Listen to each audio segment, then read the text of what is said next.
Welcome to Cancer and Peace.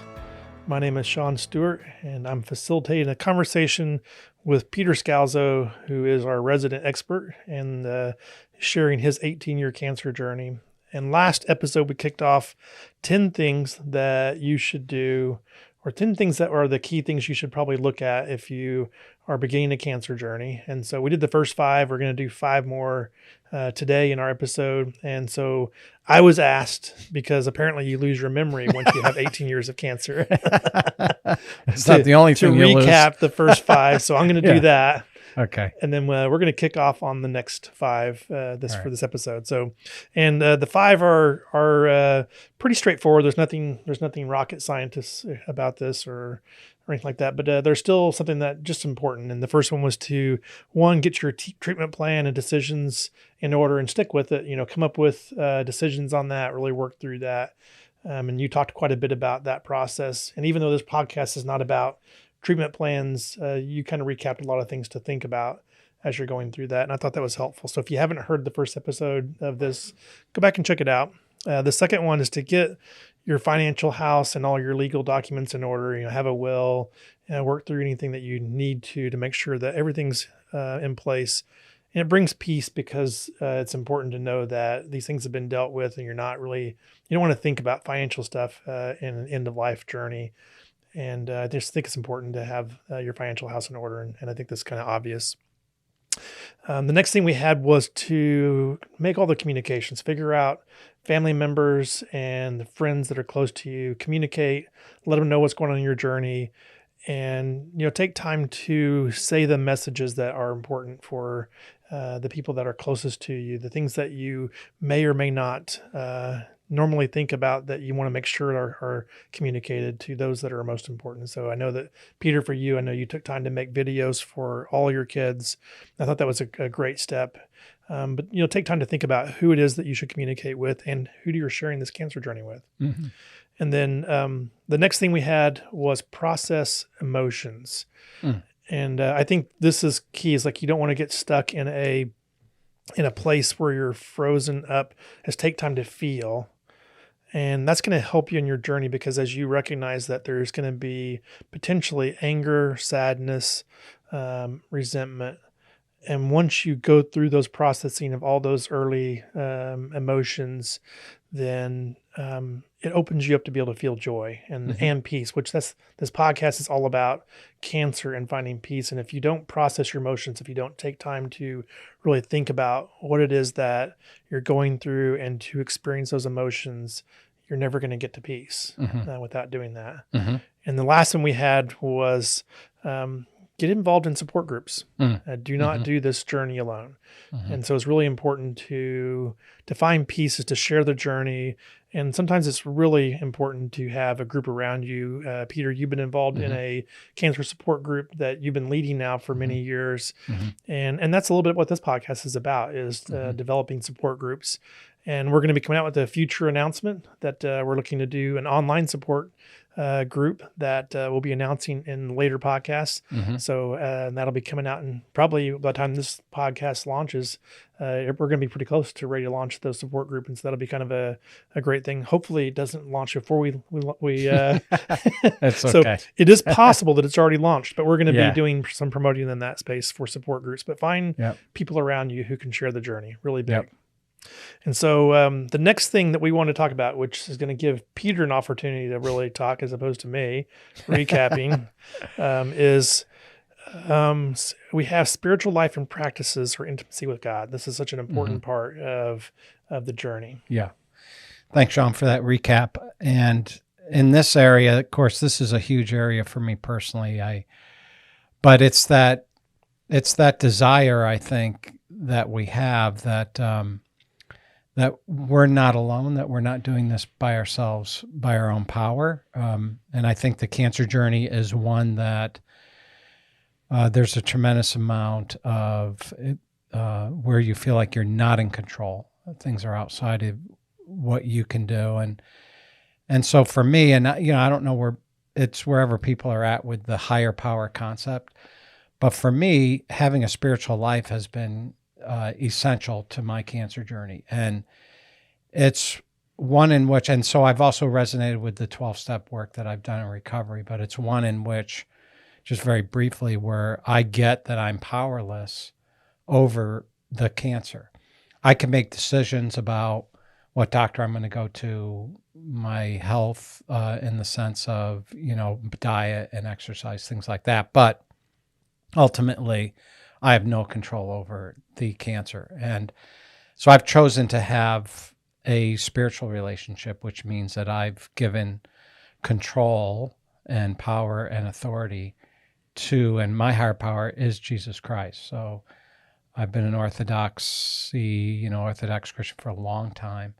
I've had a relationship with God for years upon years. And so I've just chosen that is helpful for me. And I think, it's interesting.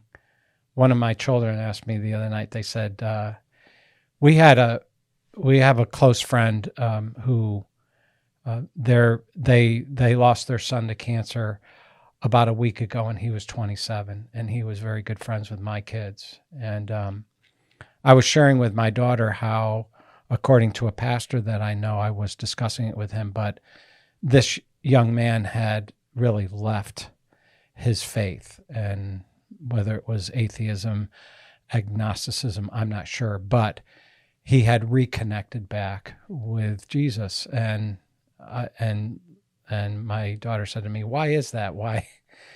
And I said, I'm going to use this phrase, there's no atheists in foxholes. And the issue is, when you're facing your own mortality, I think you want to believe in something or someone greater than yourself, that there's this power, there's this person, entity, whatever it is, that actually created the world, or either set it in motion, but has some say in what happens to my soul and spirit when I depart this physical body. And I think that's helpful to have that viewpoint when you're going through cancer, because, and we'll talk about this in just a little while, but my purpose and my hope comes out of my spiritual relationship with God. And so for me, I'm in my 18th year of this cancer journey, I don't view my journey as wasted. I don't view the pain as wasted.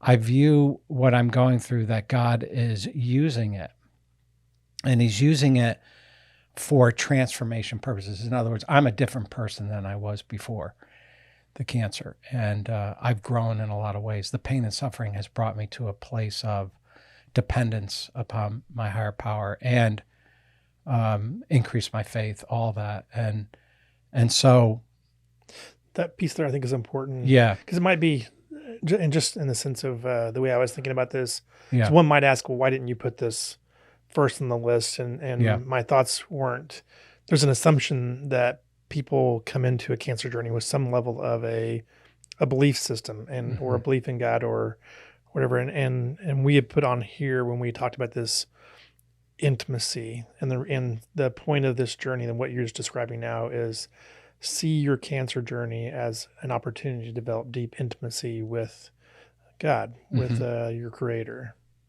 And so I think this becomes a level of understanding, not is there a spiritual journey at all? And maybe one would say, hey, if you don't have a spiritual life at all, it should be at the top of your list potentially, because when you start contemplating the meaning of life, and if you haven't really wrestled with that, it probably should be at the top of your list. But I think there's some level of assumption that you've already done that potentially, but if not, yeah.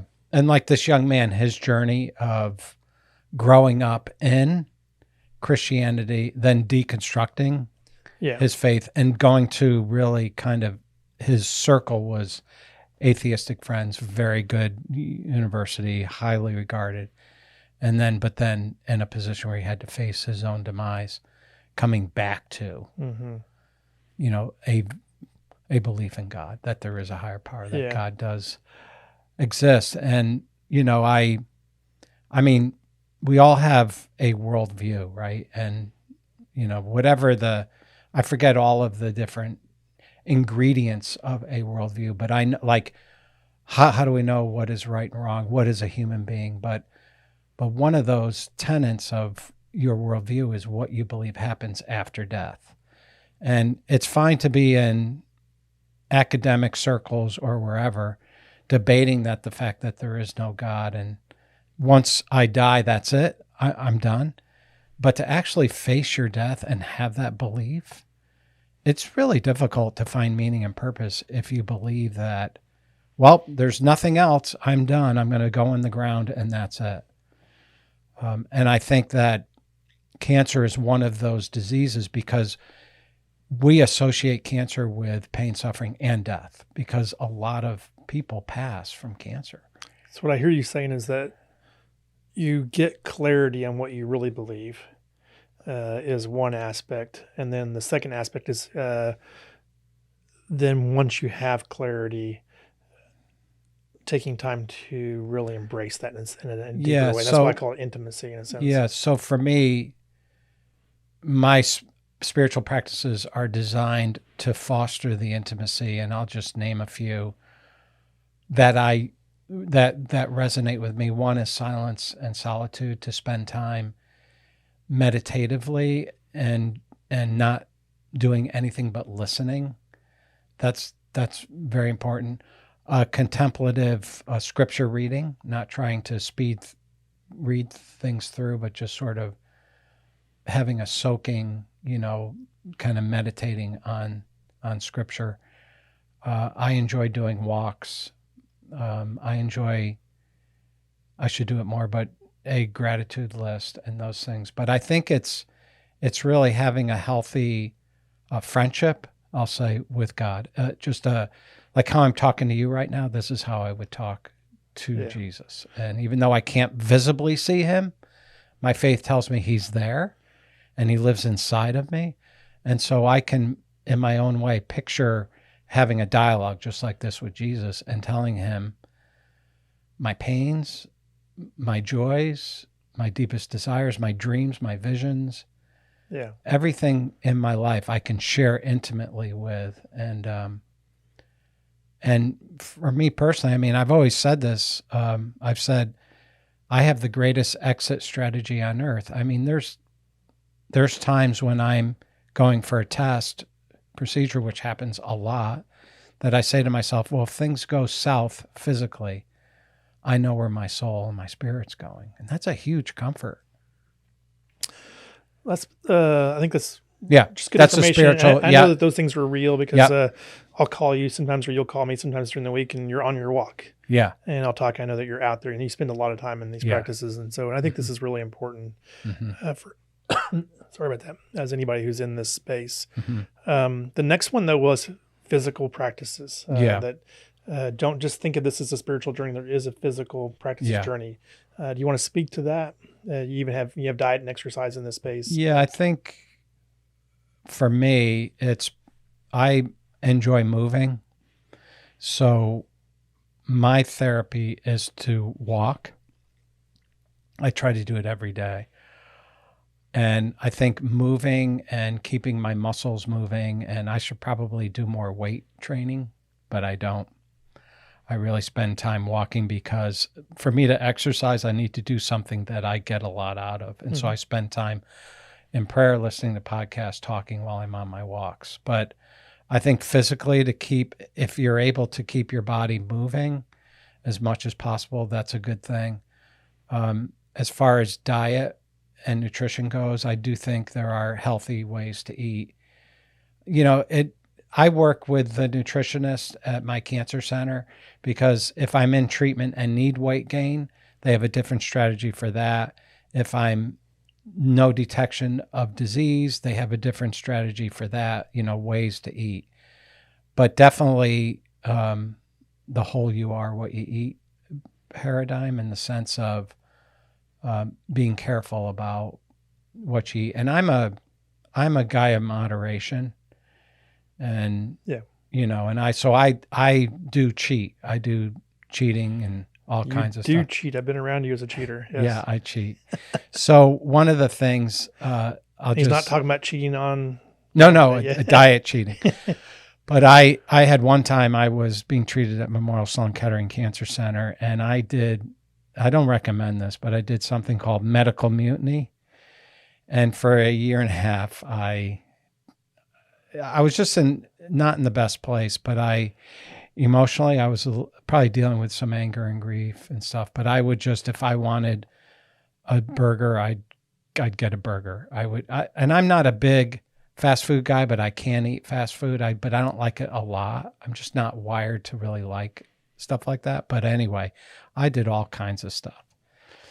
And I remember seeing him distinctly looking at my blood work and saying, well, you gained 9 pounds, he said. But he's looking at my blood work and he said, whatever you're doing, keep doing it. And I was like, oh. Didn't have to worry about mutiny now, huh? No. But I did go back to I do what feels good. Like I know my body and what foods it likes and what foods it doesn't like. You're highlighting something I wanted to mention. It was, and we've learned this. We had Nancy in here and talking about trauma, but one of the things that she talks about a lot in the somatic training is to really pay attention to what your body is communicating to you, where you have feelings, and there's tools that she's given, which I really like, and I know you and I have practiced a lot of this, and that's literally isolating different parts of your senses and feeling different parts of your body and allowing your body to be heard as a part of this journey too, I think. Yeah. I'm going to keep us moving because I think we have to. Otherwise, this is going to be a 2-hour podcast. No, let's go. But you have on here, develop your purpose. Yeah, and that's, for me, that's tied in with the spirituality piece. But for me, it's about being in a space, cancer space. It's why I do podcasts, why I speak, why I do cancer support groups. I lean into other people's pain and suffering as they go through cancer, and because it gives me purpose to do that. I've received comfort from God, and I want to give that comfort out to others. And also, and I tell cancer patients this a lot, just be honest about what's going on inside of you, and your family. You're going to be an example for your family. I mean, I think about my mom, who had ovarian cancer, and she died 3 months after my first cancer surgery. And so she showed me how to pass. She showed me how to do it with dignity, with love for others. Are you jumping to number 9 already? Strong faith. Oh, I don't know. Is that's number 9? Oh, yes. Well, I was focusing though on purpose, that the cancer journey can be a very purposeful journey. It can be a time to really lean into relationships that maybe haven't gone well, lean into a relationship with God, lean into discovering more about yourself. And, I was saying, one of my buddies during COVID, he had a brain aneurysm, 5 kids, great guy, went to bed one night, had a brain aneurysm and didn't wake up. And I was saying, oh, wow, he didn't have the opportunity to lean in and speak into his children's lives about going through, maybe saying some last things that he wanted to say, but going through difficulty and things like that. He's probably just living his life and didn't get up the next morning. So I've had an opportunity. My kids are probably tired of it. I'm in my 18th year. You think your kids are tired of you?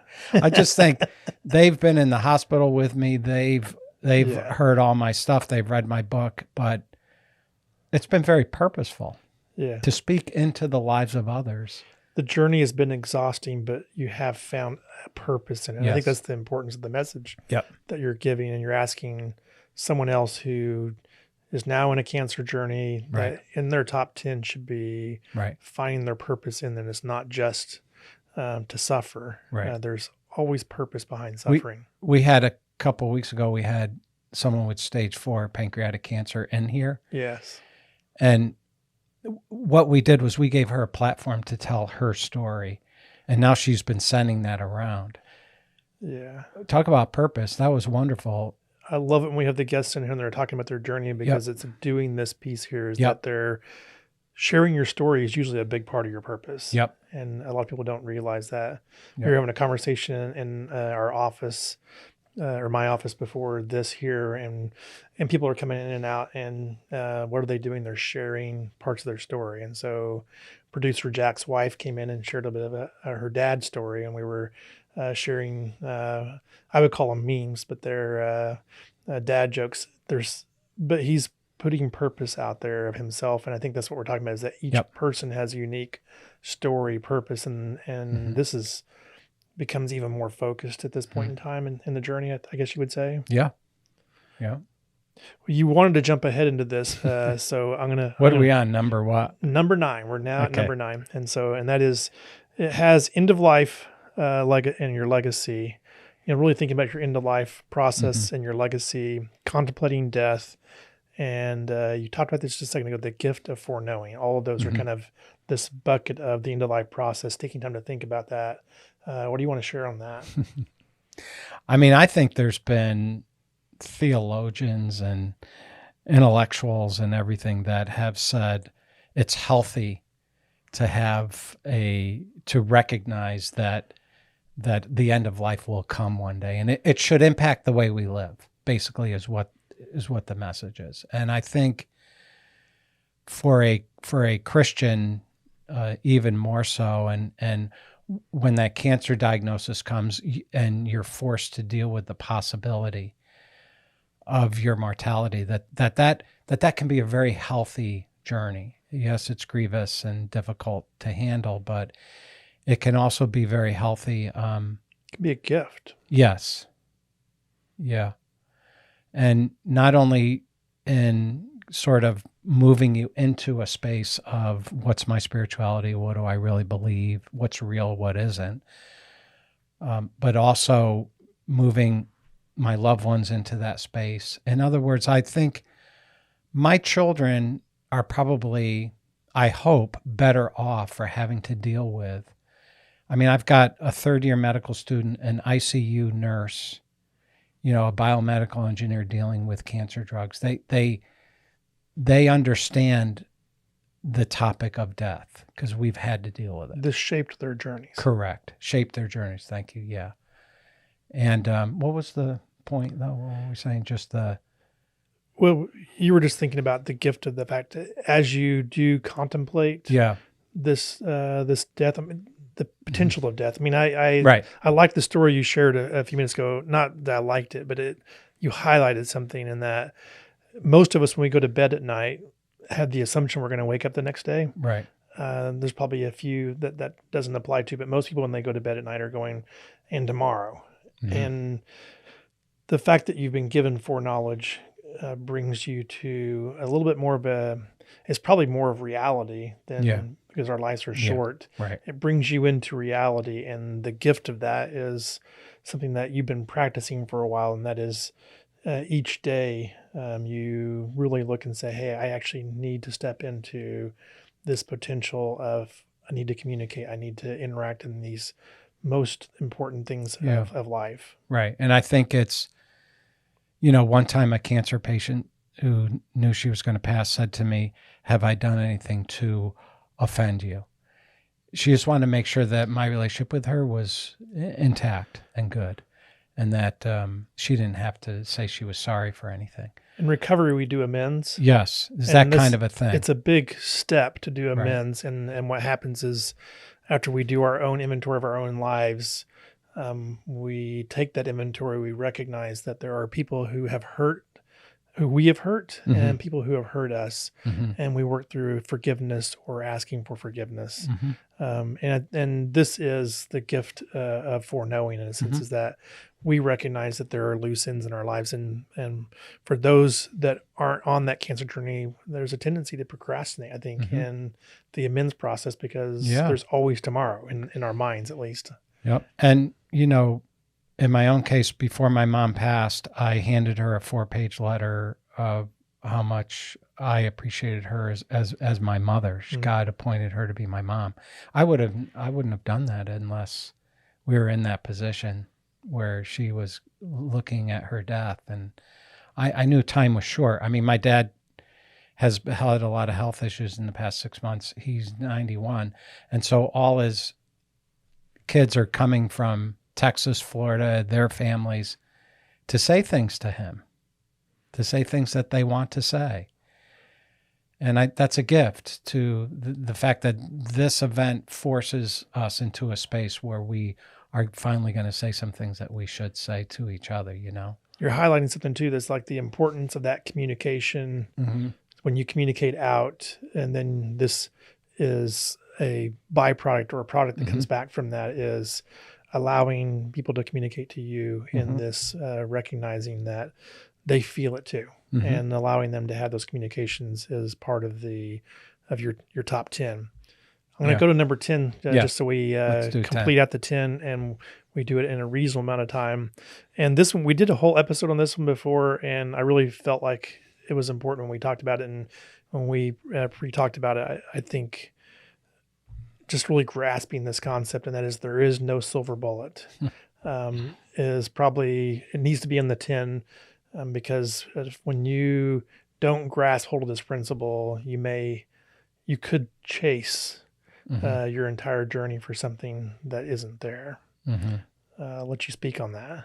Yeah, I mean, that's really a big topic for cancer patients. Am I really doing everything medically that I should do? Should I look at alternatives? Should I have a special diet? Should I go see that person over in Europe? Should I go down to Mexico for treatment? And those are all personal decisions for people. I've seen people survive in all those spaces, and I've also seen people pass in all those spaces. How I've chosen to do it is just, I've done what I believe was reasonable for me personally, and that's the traditional medical route with watching diet and things like that. And it's, for me, I'm an anomaly. I'm in uncharted territory. They don't know what to think about me because I've outlived every, projection that they have in their data. Is that because I, went the correct route medically? I don't think so. I think it's because, I have great doctors, wonderful, and I can't say enough about my medical team. They've gone above and beyond, but as even my medical team has said, this is God. And so I've chosen to really surrender and trust him with my life. And if the medical situation I'm plugged into doesn't work, then I go be with the Lord. It just so happens the medical situation I'm in, there's like miracles going on. The best, the way I think about this, there's no peace in trying to find the end of the internet for some miraculous cure, I guess. Right. But it doesn't mean don't get proper treatment, don't find a treatment plan. We talked about that in step 1. But the reality is that there's no peace in chasing and chasing and chasing. Yeah, and I think, sometimes my 18th year of this journey, there's someone that will come up and say, have you thought about X or have you done Y? And what it does is it makes you feel like you haven't done it all. Like you've failed. There's a failure going on somewhere. I do not ascribe to that. I think that that whatever medical situation you settled on, you did it for a particular reason. There was peace in that team. Like I've been to 3 cancer centers, really 4, but 3 cancer centers and a hospital. But my cancer center now, my team, is the one that I'm most comfortable with and feel most at peace with. Yeah. And I think this shouldn't be taken as like you all the time ask, hey, do you want to get a second opinion? Yeah. And you take people for second opinions. Yeah. So the idea is not to get not to get good information. Right. It is, hey, once you settle in on that, stop chasing, lean into the treatment you have. Yeah. And it could be that something new comes out and you'll hear about it. But I've been with you when people have walked up to you and said, hey, have you thought about this? Or have you heard about that? Or it's something in the spiritual spaces, did you have 10 people lay hands on you and did you say the prayer in this way? Because then maybe you'd have been healed. You haven't? Oh, sorry. That's probably the reason. Yeah. And so there's no peace in chasing each one. And if you go home and it's like, well, I didn't do it that way, then you're going to live in this just constant doubt. And I had a friend who, she was in her early 50s, and her son was in the Marine Corps. She wanted to see him graduate from like officer training and all that. She really wanted that. Yet she had a terminal diagnosis, and she went all over. And finally I said, hey, if you want to, you can try my oncologist. I think she's wonderful. Anyway, she went to my oncologist, and they were able to give her 6 months more of decent quality. And she was able to be there for her son for this that she really wanted to. She passed. But, that was a case where she had a particular goal in mind. She was very motivated to just be at her son's graduation. So, but most of the time the outcome's the same. And it's my mom's story of a good tuna on toast. I mean, she went all over the nation to cancer centers. My brother and my dad brought her, and finally she was at Yale, and we knew the outcome. It was a terminal cancer diagnosis. And so she was assembled with the team, and they said, do you have any questions? And she raised her hand, where can I find a good tuna on toast?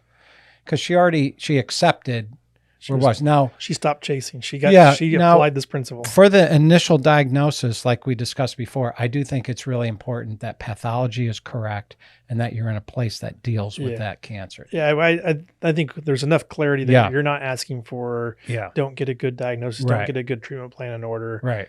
Just don't chase. Right. There's no silver bullet in them. Right. Well, that's our 10. I'll recap these 5 real quick, and we're going to close this episode. And the number 6 was to really embrace spiritual life and practices and intimacy with God, your higher power, and then get on a good physical practice, exercise, diet, listen to your body is number 7. Develop your purpose. Number 8, really see this as an opportunity to develop your purpose in the journey. Number 9 is think through and work through your end of life, your legacy, contemplate the upcoming potential of death, and use the gift of foreknowing, the foreknowledge to really embrace opportunity for amends. And the last one, number 10, is remember there is no silver bullet. Don't chase. And that's your 10 for this episode. Yep. And so Thanks, you for Sean. sharing, Peter. Thank you everyone for listening. For more information, go to cancerandpeace.com, see Peter's book and many other resources. And maybe even by the time this comes out, there'll be a support group out there, and you could join in with that, and there'll be conversation and more information there. So really appreciate you listening. Thanks, Sean.